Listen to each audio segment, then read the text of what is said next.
that big was Ben drinking his beer. Welcome to Shut Up and Ride, sponsored by Charles Owen and apparently Corona Lager at the moment. But hey, it could be.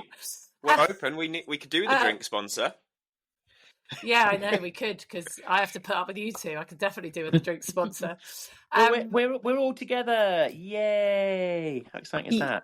We are. Welcome to the pod. I can't remember what episode we're on. I need some sleep. But episode 4,000,002. Ben is back. Simon is here. His hair is still fabulous. I'm going to start with Simon, because Ben, you've got so much to fucking unpack that you could keep drinking your beer for a second. Simon, how are you? I'm very good, thank you very much. How are you, Jenny? I'm all right. Are you a little bit less stressed now? Because we annoy you, don't we? The what's annoyed you this week? I think it's probably two things, and that's Simon and Ben. I'm just hazarding a guess there. You slightly less than Ben. Your Honour, in my defence, I cannot be told off for not knowing the information in messages. No, not replying to messages that I've not read. It's not my fault. That's an interesting excuse there.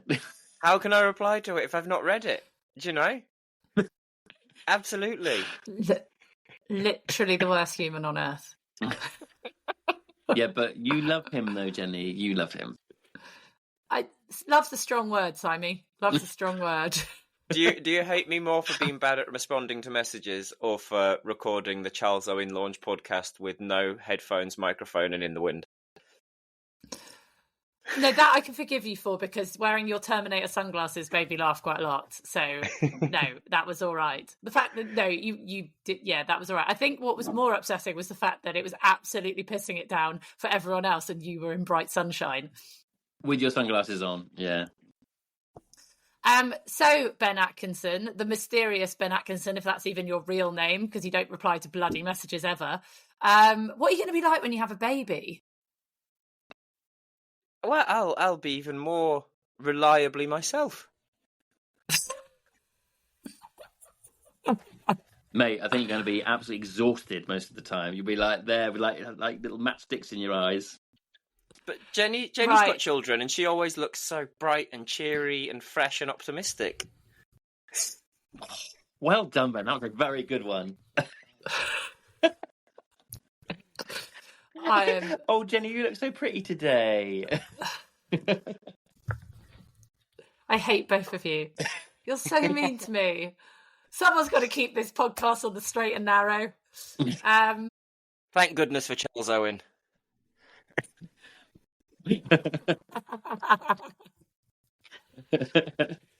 Thing is, I don't like. Feel like this is why you need to wear a hat. You've fallen on your head too many times. I tell you what, when I felt so, as we all know, I've just got back from my American adventures, and part of my American adventure was I got asked if I'd like to Roman ride, which is standing on the backs of horses, a pair of horses. Roman ride a pair of 18, I think they were 18.2 and 18.3 Percherons. Wow. Yeah. And so, of course, me being me, I hadn't seen the horses. And I was like, yeah, absolutely. Like, this is going to be the best fun in the world. And then when I saw the horses, a little bit of poo came out, to be honest. They were massive.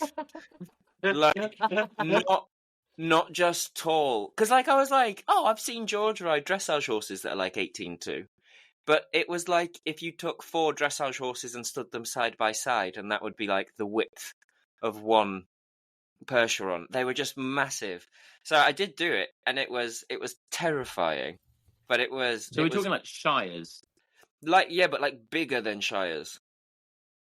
Wow. Like massive.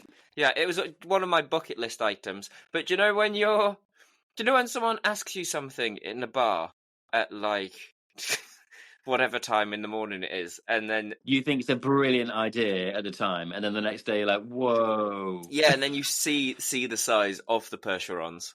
That was definitely a scary moment. It was just bizarre. Like, anyone who's ever ridden a heavy, they're so different anyway, aren't they? How they move, and like their stride lengths and stuff. And the one thing I don't know, naively, they were so hot. Like, you think heavy horses, you think like big steady horses, don't you? And they were absolutely like lightning under my feet. It was awesome. But do you know, one of those things, I'm sure you've both had this, but Simon, definitely with all your cross country, those moments when it's really fun, now it's in the past and it went well. Yeah, definitely. I know that feeling very well. Yeah. So that was epic. But what was the main reason for you being over there? I still don't actually really know. Sorry. So there is a company called the. What do you mean? You don't follow Ben on his social media? Maybe not. There's a company called the ILHA, which is the International Liberty Horse Association, and they held their finals at the Kentucky Horse Park. So it was a big 4-day show. So you have different people like myself, Dan James, Steve Rother, from around the world, who are different sort of people that teach what we do, sort of giving clinics and demos and talking on stage. They had Amber Marshall from Heartland came over, and then they have all the competitors, you know, like you would at a jumping or a dressage competition or eventing, but it's all liberty. So like starting with the lower levels through the first few days, and then going all the way up to like on the Saturday night we have the freestyle. So like the dressage freestyle, they do 12 participants. They do a compulsory test in the morning, and they can get, you know, there's 50% of the marks up for grabs in the morning of the first day on the compulsory, and then on the evening on the weekend they have the freestyle where they have 5 minutes to show their best stuff. And like what I would say is really cool about the freestyle is one of the differences from the dressage freestyle is, yeah, you have to, you know, write your test and what you're going to do, but you also not only get marked on your music but your lighting. So you can design whatever, colourful lighting, spotlights, you know, basically you've got 5 minutes, make this the best performance that you possibly can. Is the game. And when you say freestyle, is it like literally you can do whatever you like, or are there rules? No, so the only rules so you can do whatever you like. So you can even bring in so you have to do the compulsory on your own with one horse, and that has to be a horse that you will use in the freestyle. In the freestyle, you can have you and as many horses as you like. You can have as many other people in there as you like. So one girl did the Wizard of Oz. So she was riding as Dorothy, and one of the horses was dressed up as the lion, and another one was the Scarecrow, and then she had a friend on the floor dressed as the Tin Man. It was, yeah, they did all of it. They even had the little dog that came in as Toto, like my pretty. But because it's all about spectacle and performance, people also build props. Do you know, they'll bring in like giant things that they've made and stuff. But you can invite other people to come and help you in your freestyle, whether they be riding or working liberty or on the floor. But the danger is every single person and animal in the arena counts towards the final mark. So like, oh yeah. So last year there was a girl who opened her freestyle on her own with this one horse, and she might have won it. But then towards the end of her act, she had another girl come in so they could do a double act with 2 people and 2 horses. And the other girl was a disaster. And so I had to really mark down her test, which felt awful because I knew who the main competitor was, but they couldn't get the good marks that they deserved, because it's really cool. I mean, the audience love it because you don't know what's going to come into the ring next. You have to pick a really good team. You have to have the right people behind you to make it work. Like, yeah, I'm too much of a control freak. I'd have to go on my own. I couldn't destroy any friendships. If I went in there and someone else messed it up, I'd be furious. Imagine if we did it with him. I reckon, Jenny, you would be exactly the same. You'd be like, no one else can do it. It's me and me alone. I think I'd be all right with Ben. I'm not sure I'd be able to control you, Simon. You totally could. You'd be off just hugging horses in a corner. The woman who won this year was absolutely amazing. So her theme was The Voice, and she had 3 different little Shetlands that came out and stood on little pedestals that were like the judges' chairs.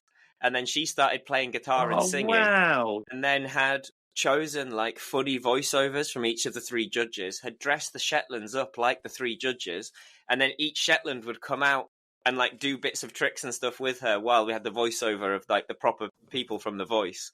And then like all of it came, it is bonkers. You know, you never like, there was another lady who did How to Train Your Dragon, who had 3 horses dressed as dragons. Amazing. And then she had like a sword and shield and was doing all things with them. And there was even a lady that did a performance where her and all 3 horses she was working with were dressed as I don't even know what you call them. They're Transformers, like Megatron, Decepticon, like yeah. Oh yeah, robots in disguise. Robots in disguise. Yeah, it was. I just love it because you never know what's going to happen, and it's the hardest thing to judge because of that. Because I was judging as well this year. And there are many people watching, and can we view any of these videos? Like, I want to see it. I'll see. I don't know if the live stream's still up. There were thousands of people watching. Yeah, loads. And do they do this? Do they do this in the UK? Is there a similar competition in the UK for this? Soon, coming soon. Watch this. This was my second year going out to the Liberty Festival in Kentucky, so I could meet Dan and Elizabeth James, who run it all, and just get involved in that way.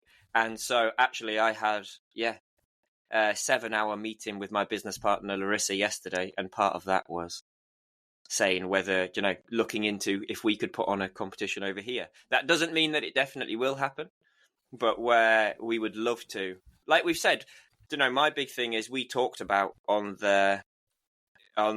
various podcasts about how people would love to compete bitless or bridleless and, get more of that out there. So what we'd be looking at doing is, hosting an ILHA Liberty competition. But if we're going to hire the venue and do that, then also, put on some dressage tests and stuff with, proper judges, but have it so that if you want to compete bitless, you can. If you want to have a go at it in a neck rope, you can. And just see, prove it can be done. I feel like if you were going to do something like this, and this is where maybe we could team up with you guys, because for me, the step from what I've done is normal dressage and eventing and whatever to complete Liberty, that step for me is too big a leap. That for me feels such a huge jump.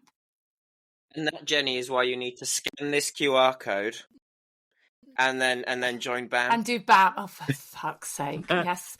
I had a look. I was like, he hasn't given me a discount code or anything. You can poke it. You let me have a free entry, Ben, I'll join.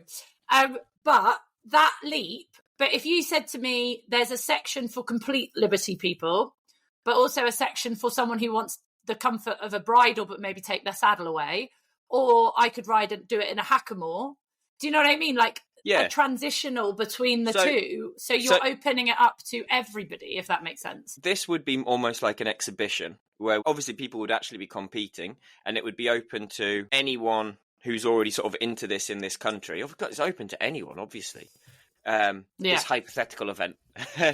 But the idea is that if people are interested, if people come and they like what they see, then we'd organise more events and then also organise clinics and stuff to train towards those goals. And even like we've even spoken about the concept of series of clinics leading up to a goal. Do you know what I mean? So if you had a goal to compete in one of those tests, doing the Liberty test, the Liberty patterns, or the ones where we still have the horse on a line, or the bridleless competitions, then offer people sort of the structure and guidance. Because often when people book onto a clinic and it's brilliant, but then they're on their own again. So then maybe we've even spoken about this idea of packages where you could have, say, 4 or 5 clinics throughout a year spread out evenly that finish with the competition at the end, so that you can really sort of help people guide through that. Yeah. I feel like as well, we need to find a place to start off. Your idea of having a dressage test where you may be looking at the different types of movement, so it's not necessarily as extravagant, and just getting some an FEI judge along and saying like, what is it we could do with dressage to improve it and make it so you get awarded more points for a more relaxed frame. firstly, I'd need more surround myself with people that know more about what they're looking at than myself, definitely. Yes. But the big thing to me would be, I'd love to hold a competition where horses are judged on correct movement, not extravagant movement, if that makes sense. So the movement's being performed correct.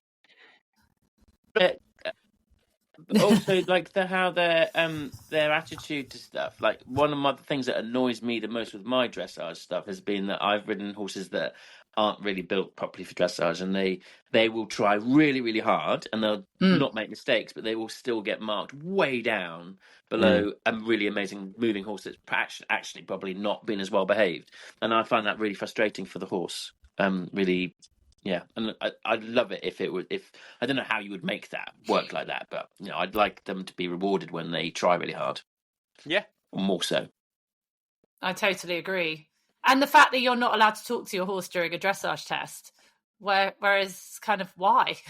Why not be allowed to talk to a horse during a dressage test?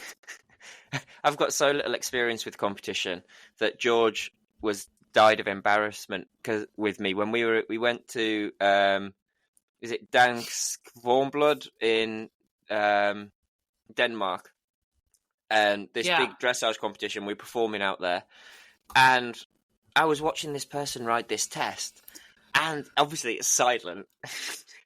And then they went into this passage down the centre line, and this horse looked amazing. So me just instantly was just like, woo, yeah.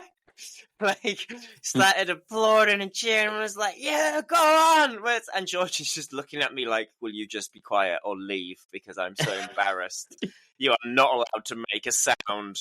You can get people in trouble. I was just so into it as she came down the centre line at the end in this passage. I was like, go on, little horse. That's it.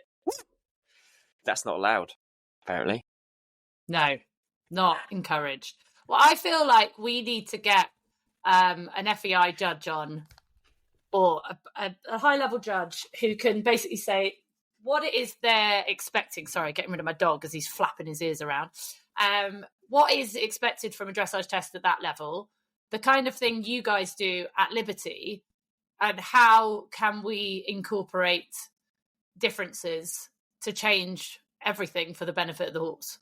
And equally, from the same side of it, I'd love someone, if they were like a high-level judge of that standard and caliber, to come on, so that, because maybe that person who we're thinking of, I don't have anyone in mind, but say that person's listening to this podcast now, and let's say they're listening to this and they hear some of our remarks that we make, and they're like, you guys, it's so frustrating because there's an explanation to why things are done the way they are. And I think I'd also, as much of us like to say, why can't we have X, Y, and Z in the future? I'd love for someone to for them to have a voice to explain the constraints that they're in and stuff. Because obviously we're going to ask the stupid questions, naive questions that the public, like all of us who aren't involved at that level. And so it'd be great to, get that side of the story. Because going off how the horse world works and going off how business often works, I would guess that the judges probably want the same things that we all want. And that there's red tape and paperwork standing in the blooming way. Yeah. More than likely. I feel like everybody wants change and wants, like, dressage horses especially, I think feels like that's the way. But I think the show jumping horses, I think all horses, I think everybody wants to see a change. It's just there is absolutely no clue on how to do it. And it feels like the federations are so closed off and not talking about it again already. It was just we're going to do disciplinary stuff with any of these riders, but I don't feel like none of them are actually coming out and talking about it. This is what we're doing. This is how the process is going to work. What you're saying, no one's leading the way. No, for the people who are not high up and in the know. I'm sure the top riders all know what's going on, like in their respective disciplines, some of them. But it feels like it's the people who actually love horses and want to support the top riders. No information feels like it's being trickled down of what's happening. Yeah. And that's probably then why they turn to scapegoating and calling riders out on social media platforms. The craziest thing that I saw recently, and I can see the logic from an event standpoint, And luckily, I can't remember the name of the event, so I can't drop them in it. But George showed me it, and it was a high-level dressage event. And they banned public, not only press, but Yeah, I banned saw press this. and public from the warm-up arena. And I was like, oh, yeah, guys. Because that makes it look like we're not doing anything dodgy backstage, Such doesn't a it? great move. Like, whoa. Do you know what I mean? Like, what a bizarre... Who came up with that in a boardroom somewhere and decided... I've in my teaching recently, I've had numerous people saying, "Simon, do you mind if I film while you're teaching?" And I'm like, "Of course, it's absolutely fine. You know, I don't have any plans of doing anything that I'm not supposed to be doing, so you carry on." Yeah. But I just thought it was really interesting how people were like, they actually asked permission properly whether they could film or not. Which I think is a good way, like from the conversation we had with Jay, I think it's nice that people see how... I don't even think that that's people asking if they can video you because they assume you're going to do something dodgy. I think it's that the public are aware of how much you can destroy someone's life so quickly. Yeah, that is true. I mean, they weren't doing it in any way other than being really considerate. So, Yeah. But I just found it interesting how, you know, people are really sensitive to that kind of stuff now. See, I have a rule which is, so at my clinics I'll often be, I don't teach privately really, it'll all be at clinics, so there'll be between 8 and 12 riders, if you like, even though most of it's groundwork, and anywhere between 50 and 200 spectators. And my rule is that the person who is having the lesson can have their friend or someone from the audience video that person's lesson. So, you know, like Bob can have Bob's lesson videoed on Bob's phone. But I don't let members of the public take videos of people who are having lessons. But I do that because I do that for the safety of the pupils. Like you say, I know that I'm not going to knock a horse around or do anything. You know, I'm not ashamed of what I do. I treat horses well, so by all means video me. But our general rule is, you know, you can't just video someone else having a lesson because maybe 99% of people in the world are nice people. But if someone's a beginner and they're having a novice lesson and they're a bit novice-y in how they act and work with the horse, I don't want them being made fun of online and stuff by people. So it's like, for the students' protection. Because it is such a thing now, isn't it? The, you know, being made fun of or the bullying online. So yeah, you've got to try and protect people, haven't you? Yeah. Who's going to protect us? What, from Jenny? I sent you guys the video that's just come out. I think it was posted 5 days ago, and I started watching it. And I've watched most of it because I only discovered it last night. So finding the time to watch an hour and something. It's called Horses and the Science of Harmony. I saw that you put it. I saw the link in the WhatsApp. I saw that you said that how long it was, and then I saw that you said that it was really good. And I thought, oh, blummin' heck, Jenny must be ill if she's got enough time to sit and watch an hour-long video. I think it's more than an hour long. It's like, my God, it is so long. I'm like been watching it around the kids. It's an hour and 17 minutes and 54 seconds. Now, I follow a lot of what goes on social media, and I saw this on Bubby Upton's stories because she's in it and shared. And I think this should be essential viewing for anyone who owns a horse, to be completely honest. But I would love it if they just broke it down into more bite size, because what is everyone's attention span nowadays for watching stuff? But yeah, this is a very long, but it is actually in sections when you watch it. So there's a bit about how horses see, how horses hear, how horses taste, how they smell, about tack fitting. I mean, it's absolutely fucking brilliant. It's so interesting. But again, you need an hour and 17 minutes to be able to watch it. I would love it if they broke it down and put it out in bite-sized bits. But it's also been brought out by Sue Dyson, who is one of the most amazing vets that has introduced this pain ethogram, and she's really fascinating, really interesting lady. So it's no wonder it's a good view. Yeah. And it is, and it's I think it's an American lady who's made it because it's an American voiceover. There is a slight frustration for me in this is just so brilliant, and it's how is it to make TV from someone who makes TV and has made things like this? how you make something like this appealing for especially a younger audience who are used to TikTok and 30-second videos. Do you know what I mean? Like making someone sit through the entire thing when it is such important information. I feel like opening with, I don't know whether I should say this. Should I say it? We don't know what you're going to say. I can. Well, it opens with Bubby. Now, I love Bubby and I think she is brilliant and what she has been through is amazing. But I feel like a lot of people watching it, opening on an eventer and the story about Bubby is incredible, how she's fallen off, she's come back from adversity. Like what that girl has done is incredible. But opening with an eventer who events at top level, I know a lot of people will straight away go, no, I don't want to watch that. Do you think? That's going to be very elitist. That's not going to be for me. Yeah, because I know what the public are like. Not public, but a few people are like. Yeah. Whereas I feel like opening on horses can't see this colour and horses can't see if their head's there, and then going into Bubby's story would have people a little bit hooked. Yeah, I know what you mean.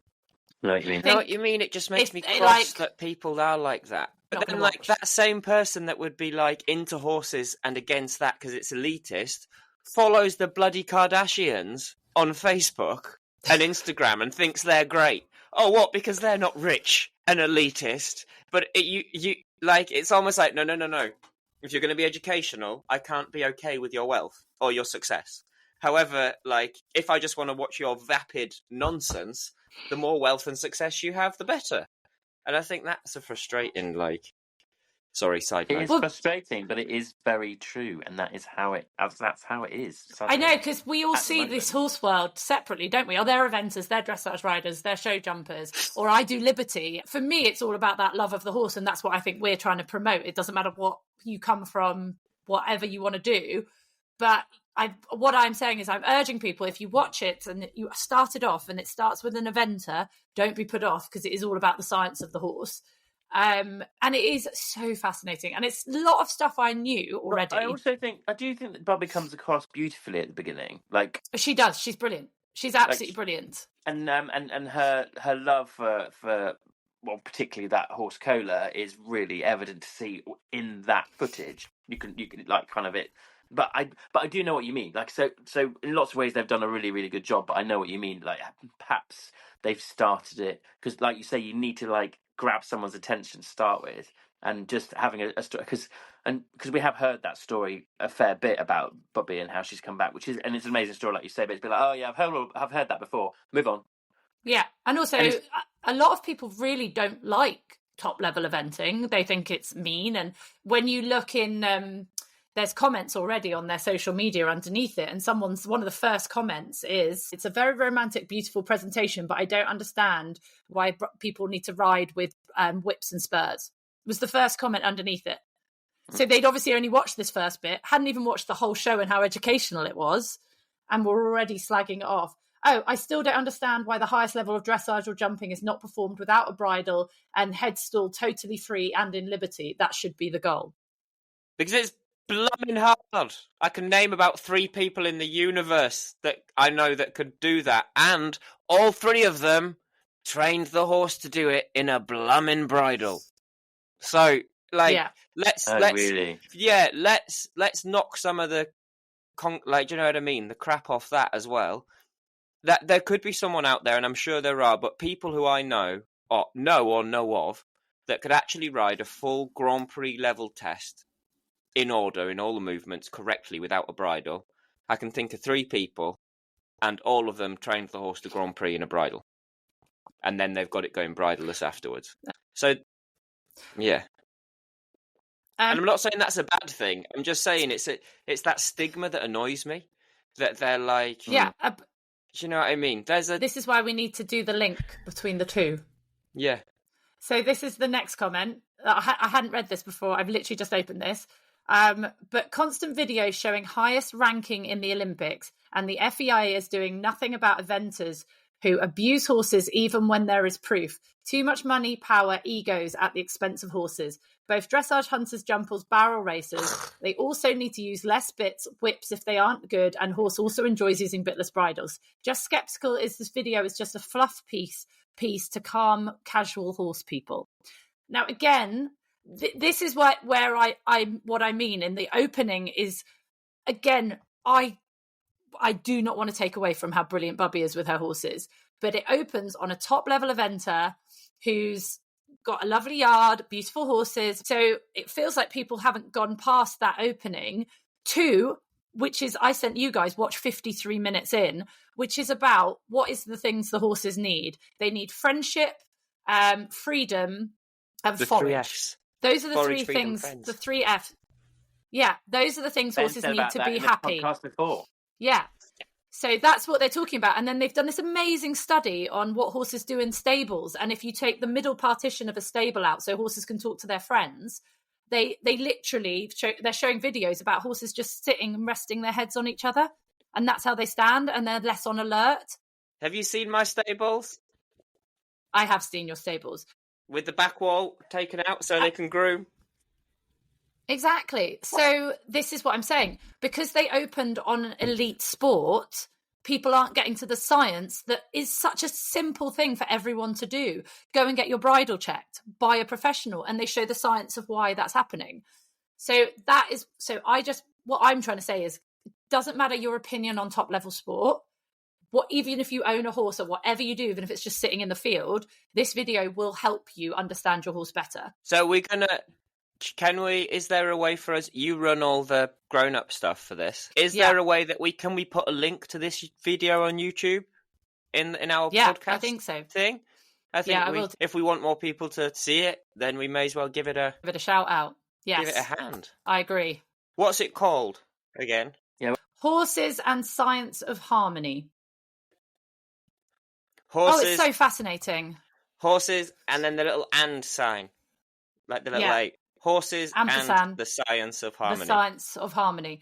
And it also talks about, which I just think is so fascinating, and Ben, you came up with this thing when we were talking about Is This the End pod? You talked about how we can measure pressure on horses, and maybe more marks could be awarded for less pressure and things like that, but how we do that. And it talks about the science of how your leg aid then sends a message to the horse's brain. And this tiny area we use to communicate with the horse, which has to teach them how to canter, how to go backwards, how to go forwards, how to trot. And it's this tiny area.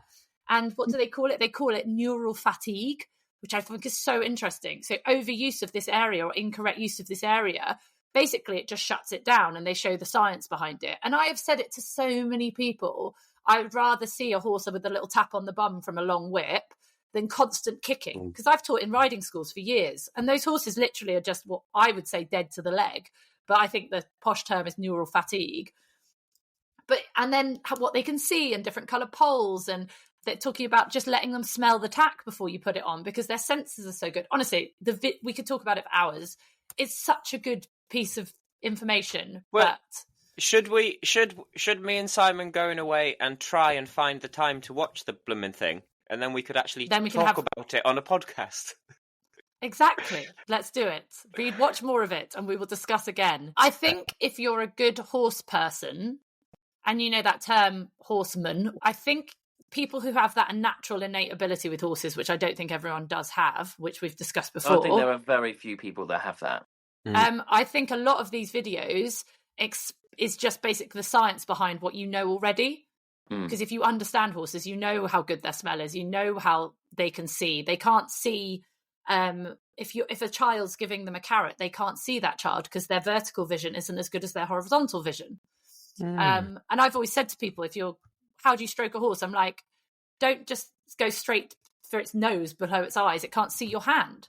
So it's like being poked with a finger between your eyeballs. I've always said that, and now I know the science behind it because I've just watched this video. So I think if you're a natural horseman, you know this stuff innately, but this gives you the science to be able to describe it to someone who maybe isn't as There's naturally so much aware. stuff there, isn't there? Like, I was talking to Helen West at Bicton, who designed the course at Bicton, and she runs Bicton Arena, and she was talking about how the horse's vision and how It's interesting how horses can't read certain things when it comes to like solid fences, and like if they're up at the side, that helps the horse get up in the air, and if they go downwards to the side, then that doesn't help the horse at all, and actually they then end up misreading stuff. And it's great to know that like people that are designing courses and are looking into this stuff and looking into the science of things, and that really helps the horse. Like she was saying that there was a fence at Burley years ago, which was like a mushroom fence. I don't know whether you remember it, Jenny. Yeah. And lots of horses fell at it, but that's because it was going down at both sides. So the horses were misreading it because they obviously look from the side. Like their vision is as if they've got something in the middle of their forehead, so they can only see to either side or something like that. Yeah, But so I they just can't thought see up and down as well as we can, but they can see their hip all the way back to their hip on that. But they can't see directly, like right in the middle, can they? Because that's got it. And I just think it's great that people are like taking that seriously and looking into how the horses to kind of react to things. I think that's great. I'd love to get Helen on. Actually, she's really interesting. She's really interesting. Ben, I saw you've got a new bit of equipment, and we're not talking about what you and George do in their bedroom. I don't know where that came from. I'm so sorry. Oh, my new ball on a stick. The ball on the stick. I love my ball on a stick. Can it's you amazing. give it context for anyone who doesn't follow you on Instagram, which is probably only 3 people in the entire world? And if anybody's ever seen a horsemanship flag where they have like a telescopic stick and then a little flag on the end of it, and they use it to move horses or get them braver and stuff. Well, this is a little telescopic stick with a squishy red ball on the end. And you use it to teach horses to target train. So I've been doing it with a clicker. I've been using it to play with the idea of teaching a half pass to my pony at Liberty. So, because he's got the sideways and he can half pass under saddle. And then you've got the clicker like you do with a dog. And you basically sort of waft it around in front of the horse's nose. And then it will reach out and touch its nose on the ball. So you go click, treat. And then he got so that he would basically, wherever I put the red ball, he'll put his nose on it. And I've been having great fun with it. Oh, honestly, guys, like such small things make me so happy.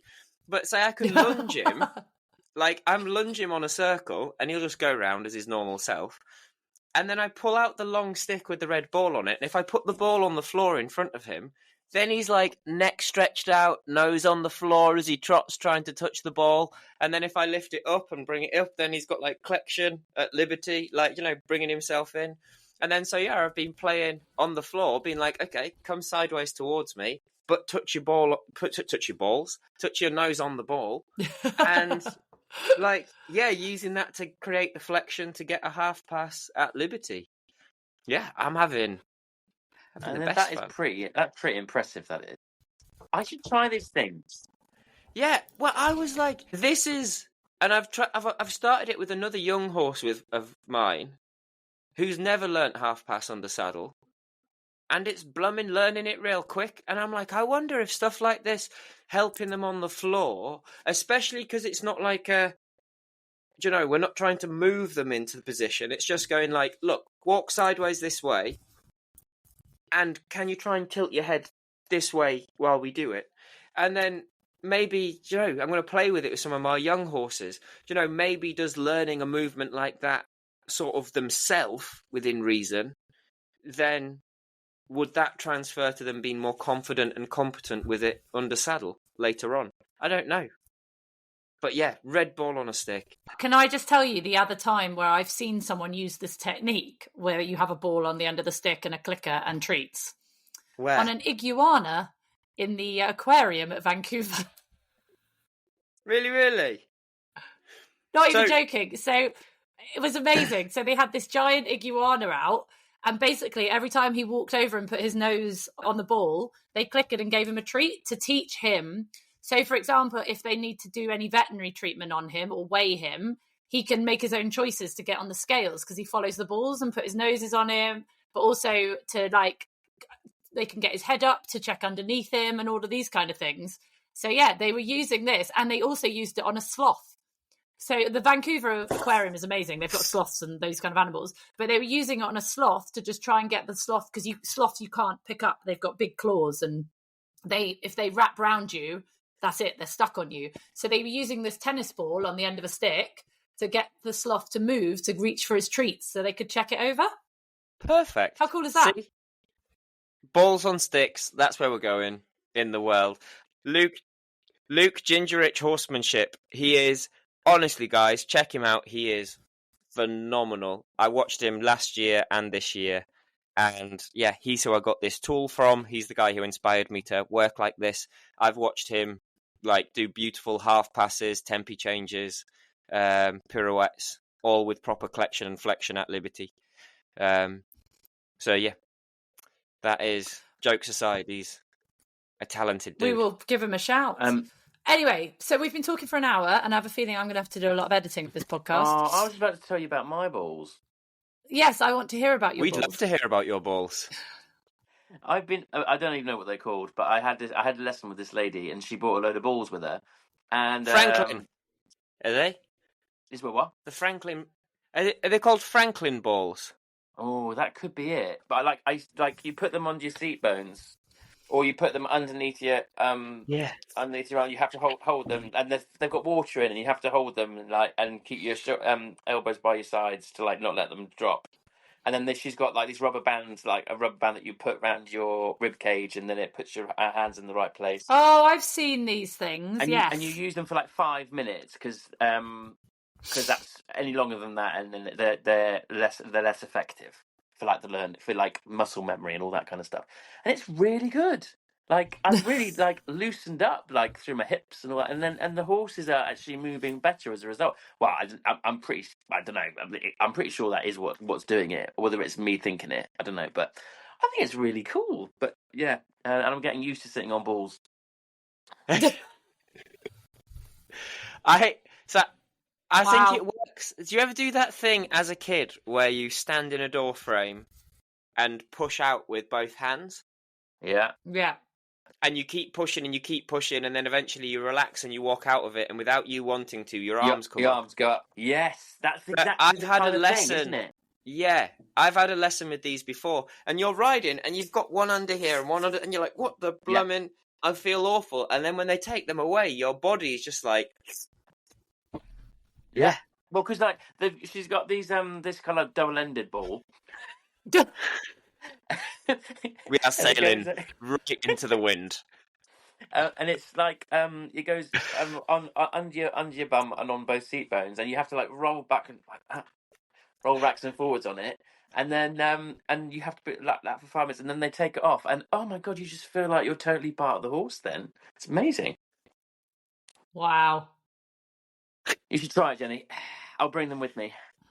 If I had a horse to sit on, I would. I said that my farrier was my double-ended one was on the mountain block, and he came in this morning. He's like, "Oh, what's that?" And he went to pick it up, and I was like, "Oh, that's my ball. I sit on that." And he's like, "Woo, I'm not touching that."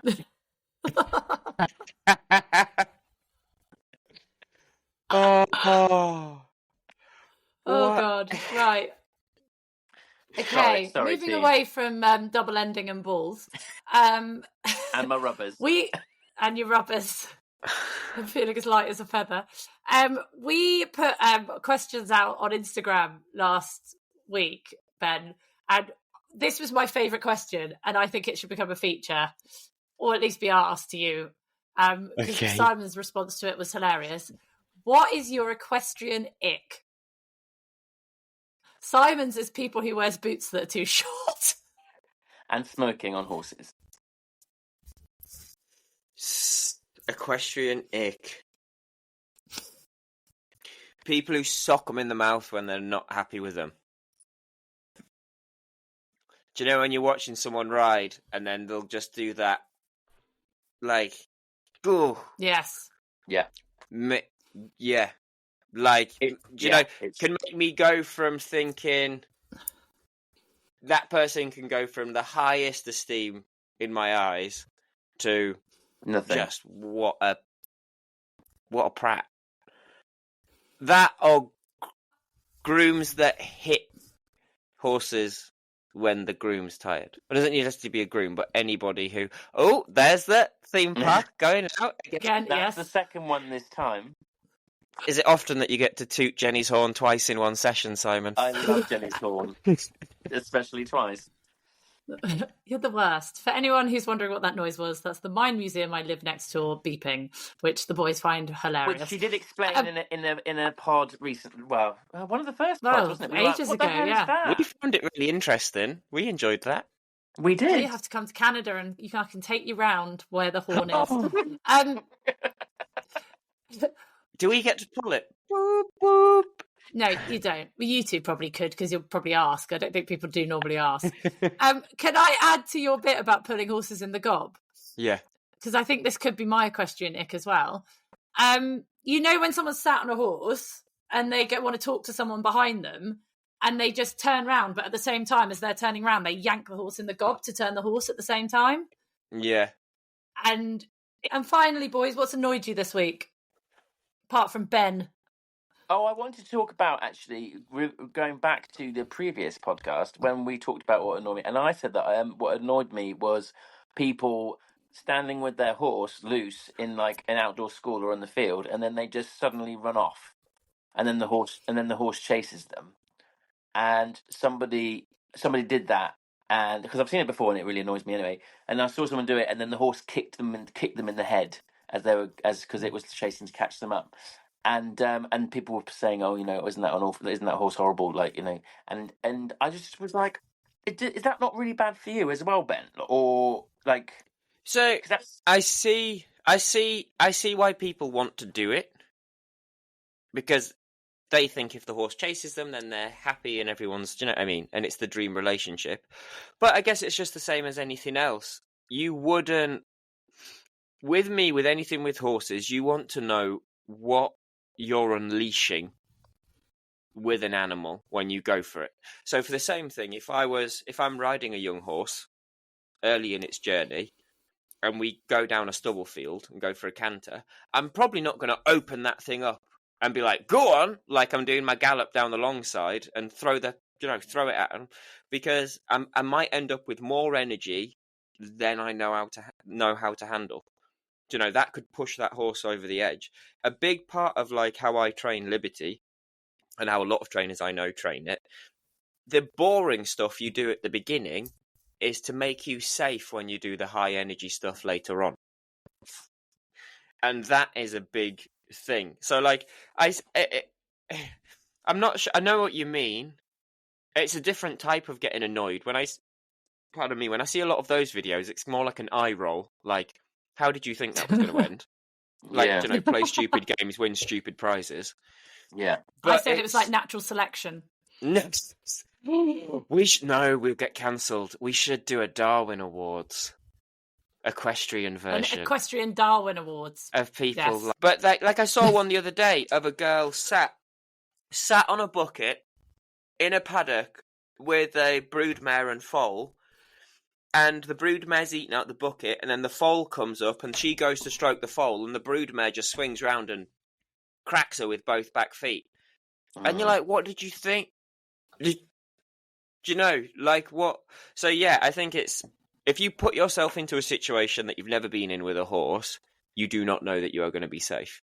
And that doesn't matter if it's jumping around your first big cross-country course, putting it on a lorry for the first time, or trying to run about with it on the floor at Liberty like you never have before. And you can probably do that math on yourself. Like, if your horse gallops with the other horses in the field, what's it normally do? It jumps and kicks around and stuff. So if you've not done any training to show that horse that you don't want it to act like that's not safe, or when it needs to act like that, it should direct that energy away from you. Then you are opening yourself up to problems. Yeah. Right. I also need to make an apology. Oh yeah, you do, don't you? I got in trouble, Ben. Why? What have you done? She's been a bad girl. If you listened to the last podcast, you'd know. Oh, come on. I may have slagged off corgis. Screw them. No, I mean, you didn't slag them off, to be fair. I love corgis, but I love any animal more than humans. I love corgis, but I do think in Maryland, where I was working, they had corgi racing. I've probably seen one corgi in my entire life in England. In Maryland, literally hundreds of them. Now, corgis, a lot of them can be very sweet and have them at home, but a lot of the ones I've met, because they are bred for cattle herding and working dogs, they may look small and cute, but actually they're quite tough, stubborn. And I think my terms were absolute little shit on the podcast. Because I think unless you give them lots of exercise, they can be like a lot of animals. They're not as cute and cuddly as maybe they're made out to be. So anyway, I did say that they were little shits, and on this corgi racing in Maryland, most of them were just attacking each other. I saw like 3 people get bitten at this competition. Right, so what's the problem?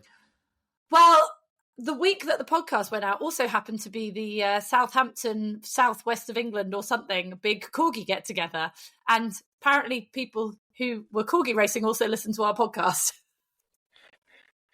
They weren't very happy with Jenny. Well, no, they did send laughing emojis, but they also said they're not all annoying little shits. So I do love corgis, and I do apologise, but a lot of the corgis I have met maybe should do more than just sit at home, because they are very clever.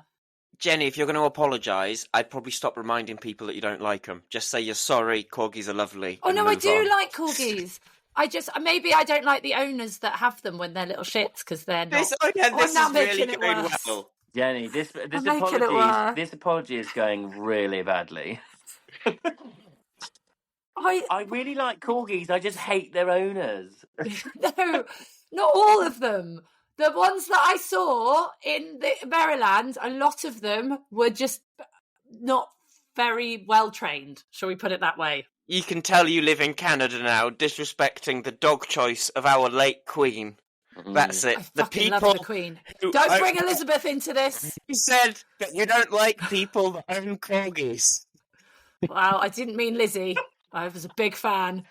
Me and Liz go way back. I was a big fan of the Queen. I cried for days, nay weeks, when she died. I think the Queen was quite on it though with her corgis. But anyway, Jenny, you're not doing very well in this podcast, are you, my love? But I do like corgis. Can we just get that across? I've just met a lot of them that were little shitbags. Just the odd one you think's little shit. And I think if one's a shitbag, one has to look maybe at the owner. That's all I'm saying. Stop laughing at me, Ben. I kind of feel like there's some tumbleweed just flying across right now. Okay. No. I do like... That's hatred from the owners of corgis going towards Jenny. That's what that was. I know. Well, if your corgi is not a little shit, then obviously you're a nice corgi owner. But anyway, I've said corgis a lot. If you say corgi lots, it sounds a bit weird, doesn't it? Corgi. Anyway, I like corgis. They're not all shits, just some of them. And I do like corgi owners. I don't actually know any corgi owners. The one on Instagram that's following us is very cute, can I just say? And I followed them back on Instagram. The corgi. It's got its own Instagram page, and I'm a big fan. And I'm going to give it a shout out because it's really bloody cute. It's called... I think also my dog might be part corgi, Maverick. So I feel like okay, he's called Bryn the Corgi. Oh, that's very cute. It's very cute. Nice for anyone listening, I'm showing them a picture of the corgi. So follow Bryn the Corgi because it's very cute. And there's a video of it doing corgi racing. Oh, and some dog agility. Get off your phone. And reading a book. So Ben, what are you doing this week coming? We got anything lined up? A podcast with us on Friday. Your Horse Live Prep. That's what I'm up to now. What are you doing at Your Horse?